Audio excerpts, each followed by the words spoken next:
ಇವಾಗ ಈ ಒಂದು ಮಹಾಯುದ್ಧ ಏನ್ ನಡೀತಾ ಇದೆ, ಇಷ್ಟೊಂದು ವಿಶ್ವಗಳ ನಡುವೆ ಇದರ ಬಗ್ಗೆ ಬಾಬಾ ವಂಗಾ ಅವರು ಈ ಹಿಂದೆಯೇ ಭವಿಷ್ಯವನ್ನ ನುಡಿದಿದ್ರು.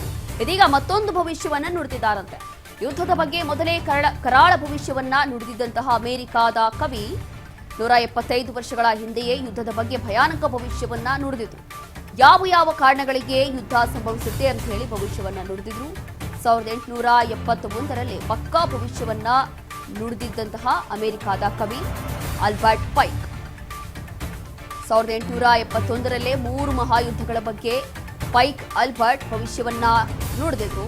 ಪಾಶ್ಚಿಮಾತ್ಯ ರಾಷ್ಟ್ರಗಳು ಮತ್ತು ಇಸ್ಲಾಮಿಕ್ ರಾಷ್ಟ್ರಗಳ ಮಧ್ಯೆ ವಾರ ಆಗುತ್ತೆ ಅಂತ ಹೇಳಿ ಆಗ್ಲೇ ಹೇಳಿದ್ರು.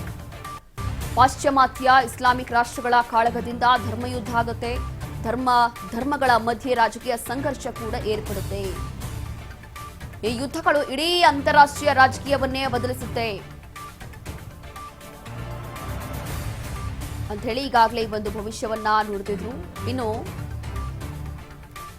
ಕಾನ್ಸ್ಪಿರಸಿ ಥಿಯೋರಿ ಮೂಲಕ ಯುದ್ಧದ ಬಗ್ಗೆ ಹೇಳಿದಂತಹ ಆಲ್ಬರ್ಟ್ ಪೈಕ್ ಈ ಹಿಂದೆಯೇ ಭವಿಷ್ಯವನ್ನ ನುಡಿದಿದ್ರು ಅಂತ ಗೊತ್ತಾಗ್ತಾ ಇದೆ.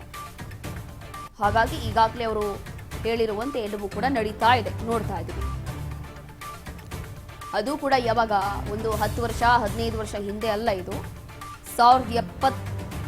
175 ವರ್ಷಗಳ ಹಿಂದೆಯೇ ಈ ಒಂದು ಯುದ್ಧದ ಬಗ್ಗೆ ಭಯಾನಕ ಭವಿಷ್ಯವನ್ನ ಅವರು ನುಡಿದಿದ್ರು.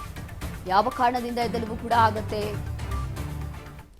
ಪಾಶ್ಚಿಮಾತ್ಯ ರಾಷ್ಟ್ರಗಳು ಮತ್ತು ಇಸ್ಲಾಮಿಕ್ ರಾಷ್ಟ್ರಗಳ ಮಧ್ಯೆ ವಾರ ಆಗುತ್ತೆ, ಅದರಲ್ಲೂ ಕೂಡ ರಾಜಕೀಯ ಸಂಘರ್ಷಕ್ಕೆ ಈ ವಾರಗಳು ಕಾರಣ ಆಗುತ್ತೆ, ಧರ್ಮಗಳ ಮಧ್ಯೆ ರಾಜಕೀಯ ಸಂಘರ್ಷ ಆಗುತ್ತೆ, ಅಲ್ಲೇ ಒಂದು ಜಟಾಪಟಿ ನಡೆಯುತ್ತೆ ಅಂತ ಹೇಳಿ ಈಗಾಗಲೇ ಆಲ್ಬರ್ಟ್ ಪೈಕ್ ಹೇಳಿದ್ರು.